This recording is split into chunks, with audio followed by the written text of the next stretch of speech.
Hoje nós vamos falar de um assunto muito importante, de um momento na vida dos pais que eles precisam ressignificar, reencontrar novas coisas para fazer e ocupar os seus espaços. Um momento em que os seus filhos saem de casa. Nosso episódio de hoje, nós falaremos sobre como lidar com esse vazio deixado em casa, a nova dinâmica do lar e as oportunidades de crescimento pessoal que surgem nesse período. E para isso, estamos recebendo o nosso convidado de hoje, o diretor de Oncologia da Redditor do Rio de Janeiro, Dr. Marcos Santos. Se você conhece alguém que passa por essa situação ou que já está às vésperas de passar por essa situação, traga, vamos conversar, pois Dr. Marcos Santos está aqui conosco para falar sobre isso. Bem-vindo ao nosso podcast Superando os Desafios Afetivos, Dr. Marcos. Obrigado, Iraci, mais uma vez a oportunidade ótima de poder falar de coisas do nosso dia a dia, então agradeço a oportunidade de poder estar aqui com você. É muito difícil realmente, né, quando os pais já têm uma certa idade, que não são pais de molecotes, tal, mas que estão aí nos seus 50, 60 anos, e aí os filhos vão embora, ou se casam, mudam de país, faz qualquer coisa. E aí? Esses pais se sentem um pouco perdidos, não é? Aquela pergunta, e agora? Vou fazer o quê com esse tempo que eu tenho ocioso aqui para quem eu vou cuidar, né? Uhum. Então, a gente tem hoje, cada vez, assim, a gente vê pais tendo filhos mais tarde e os filhos saindo mais tarde de casa. E, às vezes, essa saída é muito abrupta. E o filho vai, 30, 35, aí resolve sair de casa. E aquele pai, E aquela acha mãe... abrupta ainda. Mas, de repente, fala, vou amanhã, né? Ou vou morar em outro país, né? O que tem acontecido muito.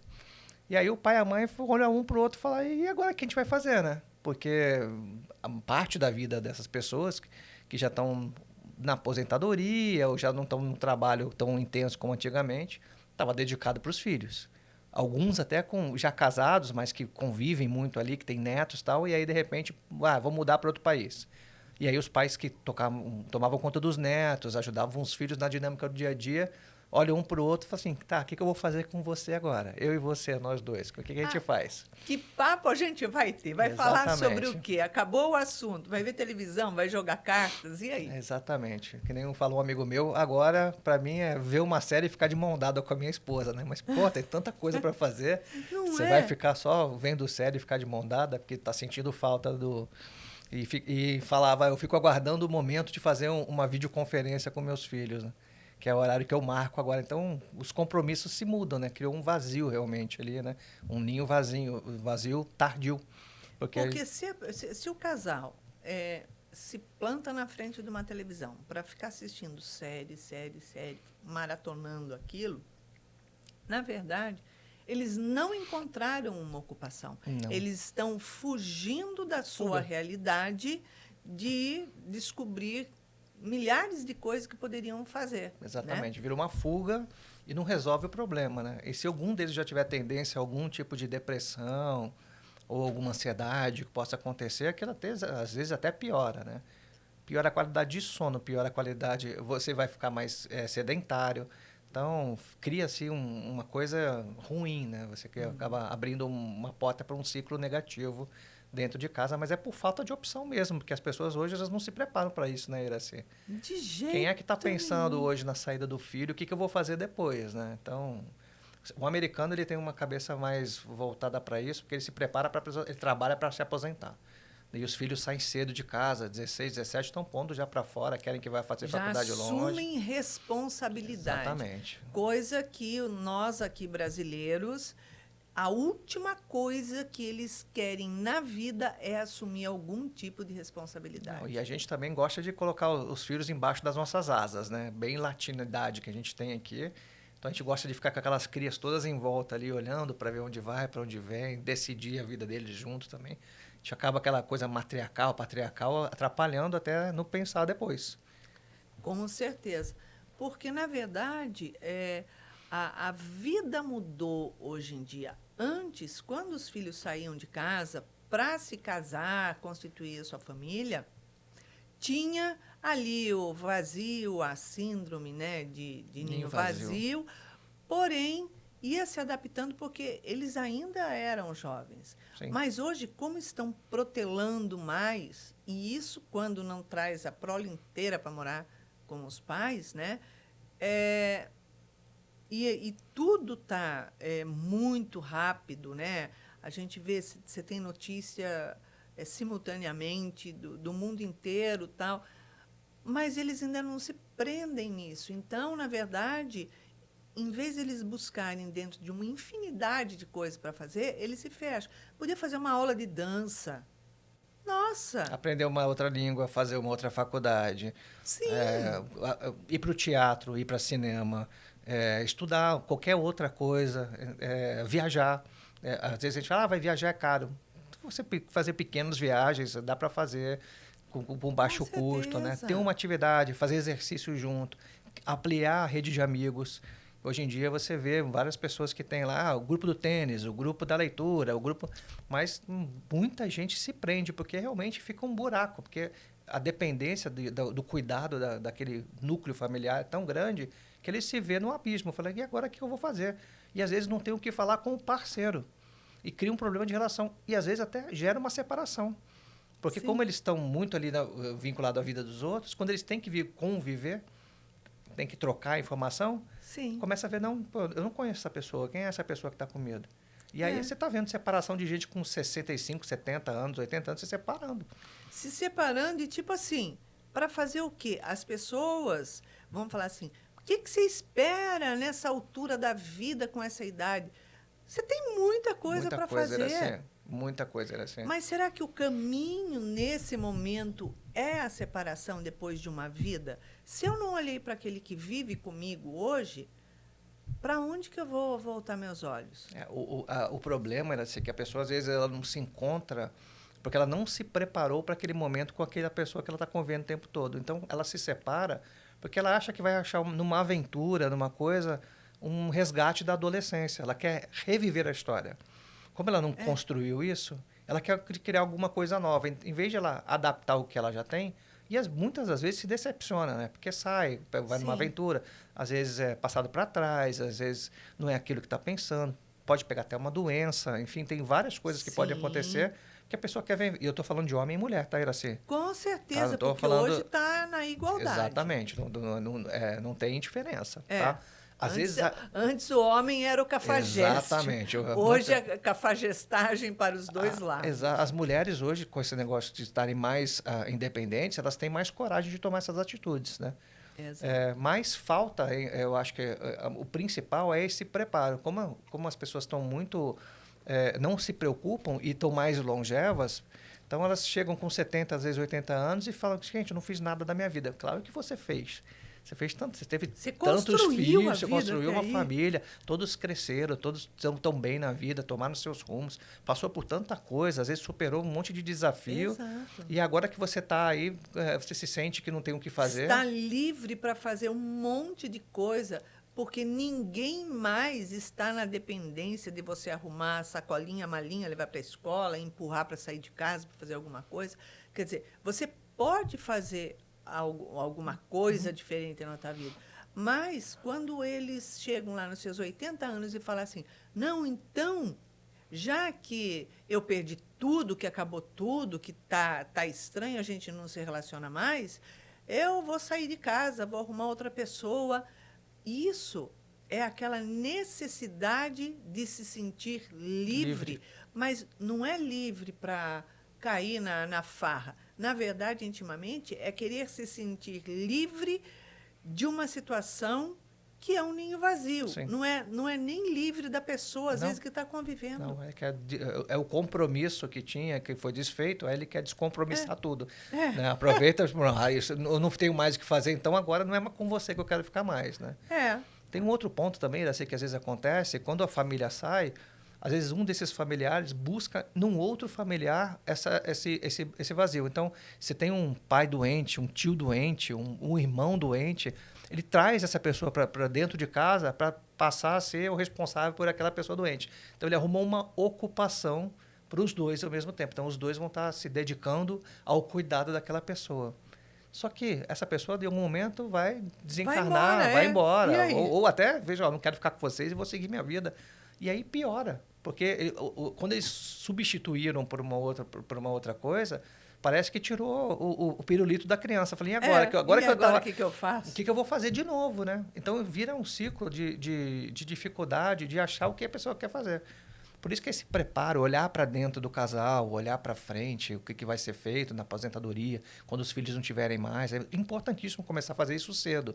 A gente não fazia isso antes, porque, como você bem falou no começo, 20, 23, 24, a gente já estava na rua. A faculdade acabou, os pais já estavam falando, ó, vida é tua, começa a seguir, né? Hoje em dia, é um pouco mais velho e vamos colocar que a gente vai passar de 85, chegar perto de uns 90.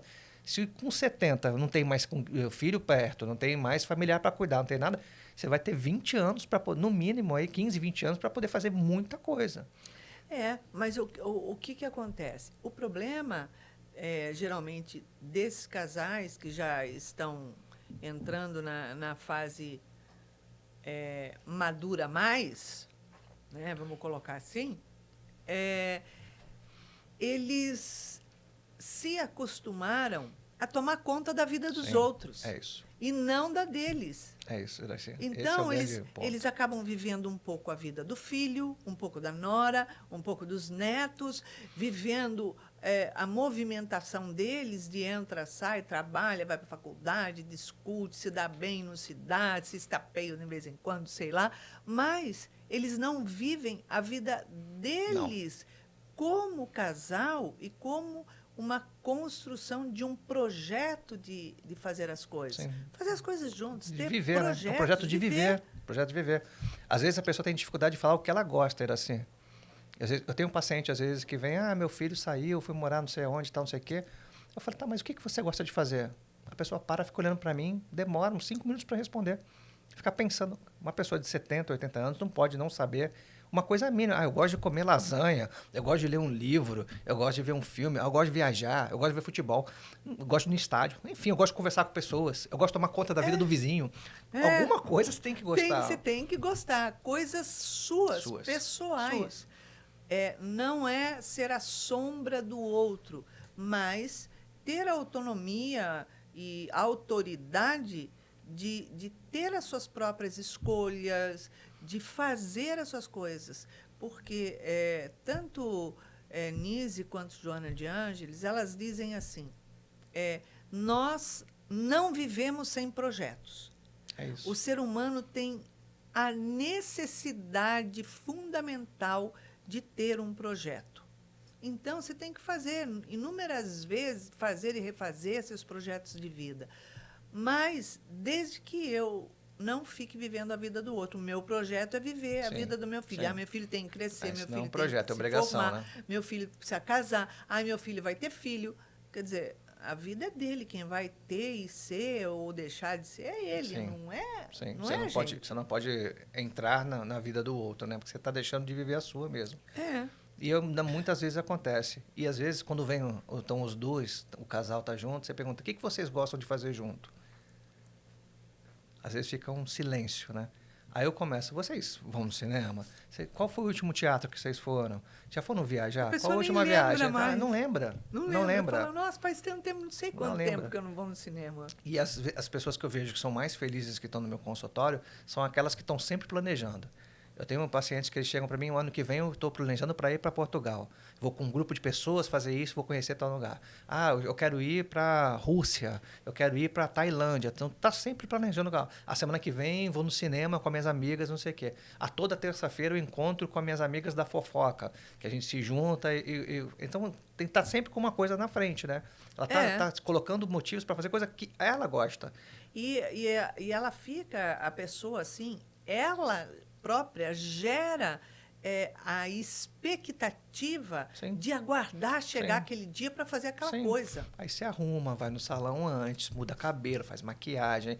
O homem coloca lá terninho, porque os antigos ainda gostam de colocar, vão todos arrumados, saem, tudo cheiroso e tal. Então, vira um evento, né? Você coloca uma... Não é uma obrigação, mas você coloca uma perspectiva de uma coisa boa para fazer, né? É muito legal quando e você começa se preparando de uma certa forma, onde você, no momento em que você se prepara para essas as saídas, essas atividades, esses eventos, você está se tratando com alto amor. Sim. Porque você está se arrumando, Sim, colocando uma roupinha melhor, vai lá, bota uma maquiagem, faz isso, aquilo, tal, bota, né? Então, você está fazendo o quê? Você está fazendo olhando, né? o esforço, porque não deixa de ser um esforço, de se cuidar. Ao passo que você fica lá dentro de casa, fica sempre relaxadão, chinelão no pé, camisetão, aquela desgraça toda. Aquela camisola que tá mais batidinha, a camiseta branca cheia de furo com shorts azul e chinelo. É o que eu falo.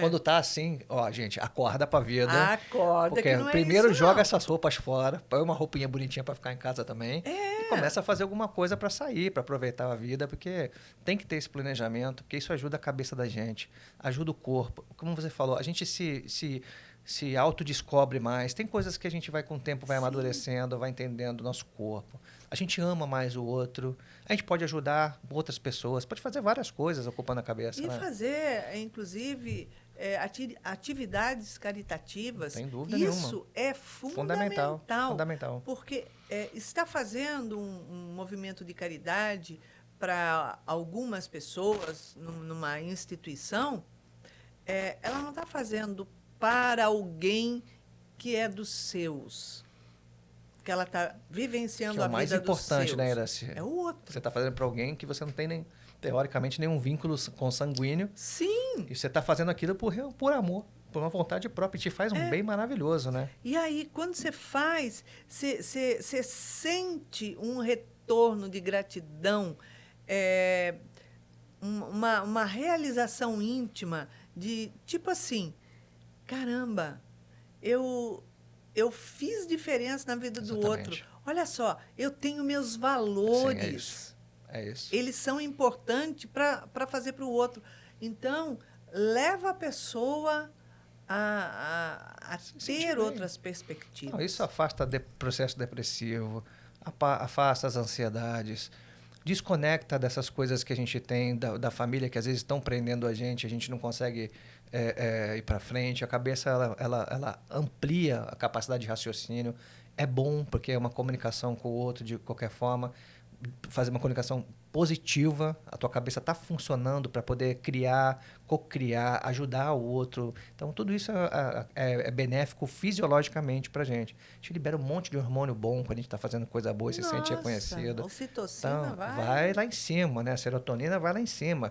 A gente não precisa trocar isso por alimento, nem por um chocolatinho de vez em quando, porque você fica saciado de estar fazendo bem a comunicação com o outro, né? É um prazer íntimo que vibra. Real, né? Porque isso vicia. Sim. Porque depois você quer ir outra vez, fazer outra vez. A minha sogra, ela está hoje com 92 anos. Mas acho que até 87 anos, ela era extremamente ativa na igreja dela.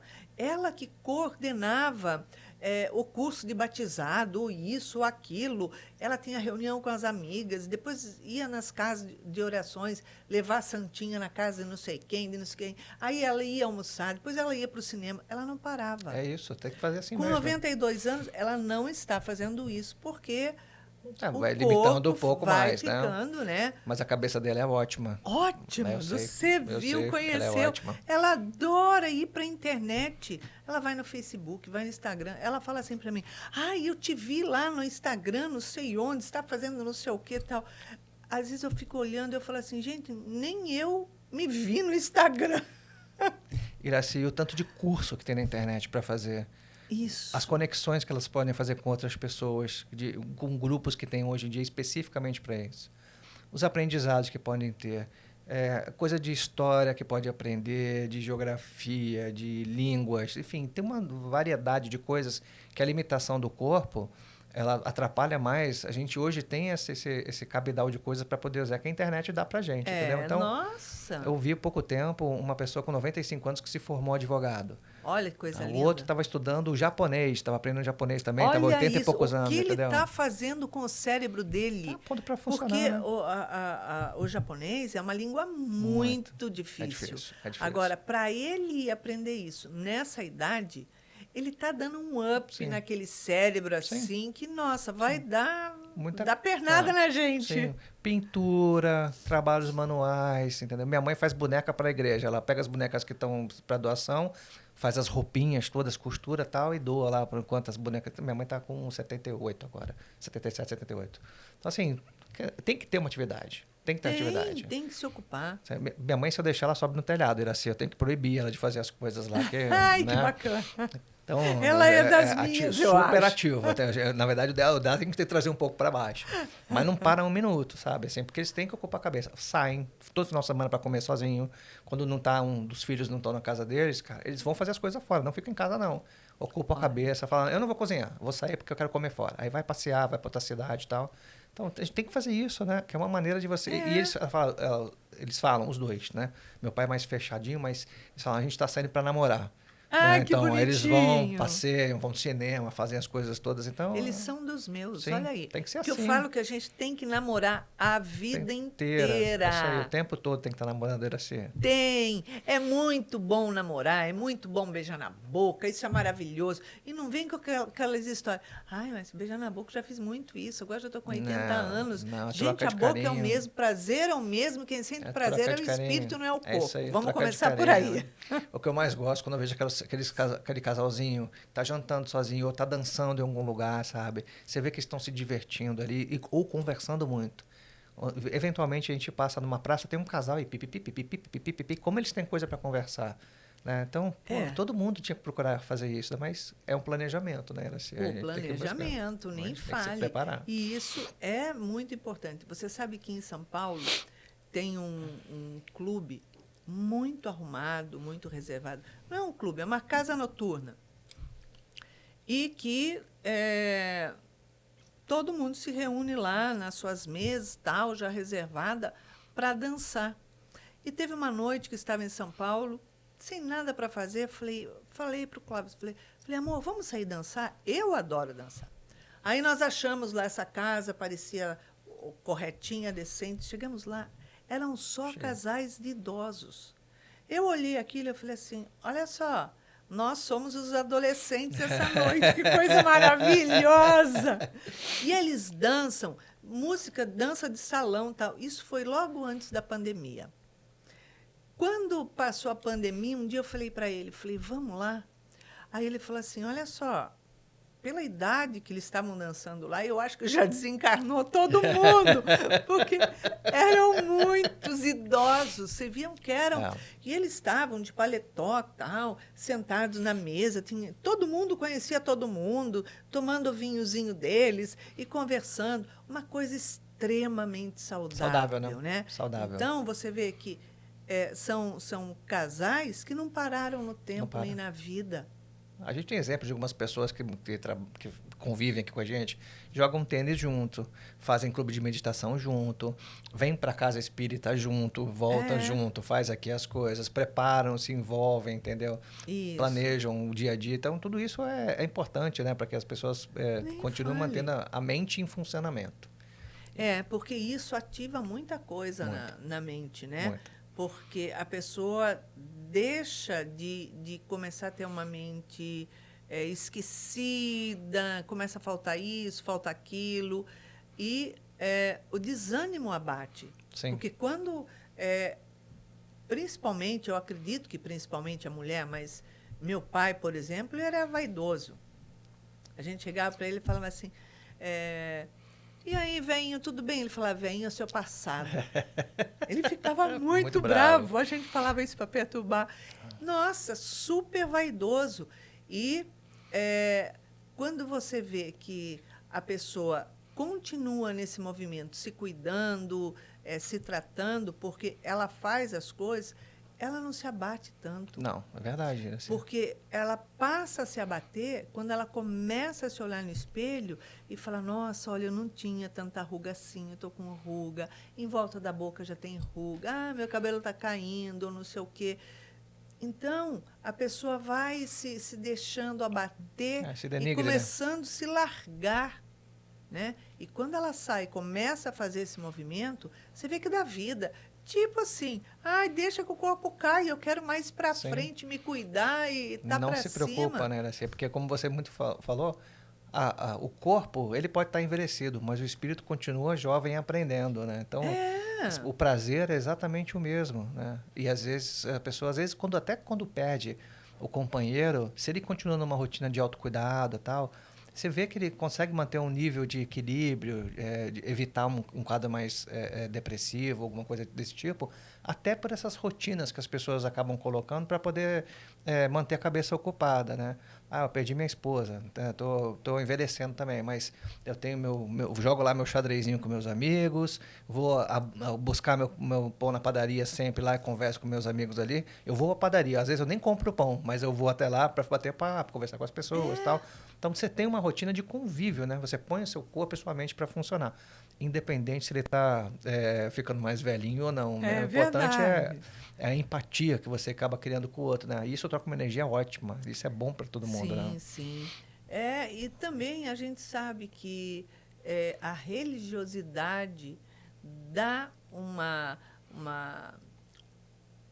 esperança enorme na vida. Sim. Porque a gente é reencarnacionista. Sim. Então, quando você chega nessa idade, que você já vê que está caidinho, você fala assim, gente... Está na hora da renovação. Já eu vou ganhar um corpinho novo. Está na hora da renovação. Você fala, nossa, todo esticadinho, deixa eu cuidar bem desse para o outro ser melhor que esse ainda. Né? É bom que você sabe que você tem coisas a cumprir para poder vir bem no outro. Né? Então, aproveitar esse tempo sempre para exercer bem a nossa religiosidade, o nosso amor ao próximo e tal, que a gente está melhorando a nossa renovação também. A gente vem numa missão melhor, vamos dizer assim. Com certeza. Doutor Marcos, o idoso, quando ele chega no consultório, se queixando desse vazio, dessa falta, né, dentro do seu lar, ele se coloca numa posição de ir buscar coisas novas ou ele tem que ser empurrado? Ou ele se torna, geralmente, mais dependente de medicamento? Iraci, hoje a gente tem muita gente dependente de medicamento. Às vezes eu vejo a pessoa já vem tomando muita medicação.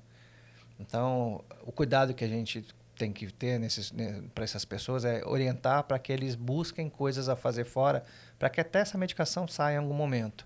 Porque às vezes você vê que é uma quantidade excessiva que deixa a pessoa até mais vinculada dentro da casa, ela acaba ficando até mais contida. Né? Uhum. Então, dependendo do que for, o ideal é você estimular, mas na maioria das vezes eles já vêm medicados, tomando alguma coisa, às vezes até porque alguém indicou um amigo, alguma coisa, e a gente procura dar as outras oportunidades, as outras opções que ele pode buscar para melhorar o convívio dele. Né?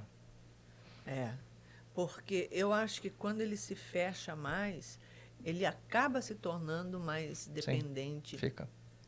Tinha um amigo, um médico, que era eu que levava os bisavós dos meus filhos ao médico. Então, quando chegava lá, ele era muito amigo da família, porque ele era vizinho da frente, tinha muita amizade, mas quando chegava no consultório, ele perguntava para ela como é que ela estava, e ela tinha lá as queixas dela, sempre a mesma coisa, ele também. E aí eu falava assim, bom, então, sinal que está tudo bem, já estão medicados. Ele falava assim, não, mas eu vou receitar um remedinho. Aí ele receitava alguma coisa qualquer, lá um placebo, sei lá o quê. E aí, quando saía, ele me abraçava e falava assim, se o idoso vai no médico, o médico não receita um remédio... Sai chateado. Eles saem decepcionados. Eles são capazes de piorar porque não recebeu um remédio, uma receita. É verdade. E muitas das vezes, hoje, a gente precisa tirar as medicações porque elas fazem efeitos colaterais quando estão conjuntas que pioram outros sintomas. Então, esses ajustes, às vezes, acontecem. Já aconteceu de paciente falar para mim, doutor, não volto mais com você. Eu tinha 10 remédios e agora eu só estou com 6. Aí eu falo, não, é melhor para você. Vamos fazer um teste, fica um tempo. Se você realmente não gostar, de melhorar, você não precisa ver mais. Aí, normalmente, volta, né? Porque vê a melhoria. Mas é difícil, né? É difícil a gente fazer esse ajuste. O nosso tempo passa rápido, voa. Doutor Marcos, obrigada pela sua presença. Obrigado, uma alegria tê-lo aqui com a gente. Obrigado, viu? Foi muito bom. E lógico, aqui nós pensamos inúmeras vezes como fazer para estimular a nossa própria vida numa transformação. É buscar ter sempre um projeto de vida. E quando o seu projeto, de repente, está sendo concluído, já se coloque na posição de preciso um projeto novo, porque isso estimula a vida. Viver é a coisa mais deliciosa que tem na vida. Então, estamos aqui para viver intensamente, sim, para aprender intensamente, sem ter pressa de ir embora, mas ter muita pressa de beber dessa fonte que é o conhecimento que o Pai nos trouxe. Então, lógico, para que essa semana seja fantástica, cheia de novos projetos, deixamos aqui um super beijinho carinhoso para você e até o nosso próximo episódio do podcast Superando os Desafios Afetivos.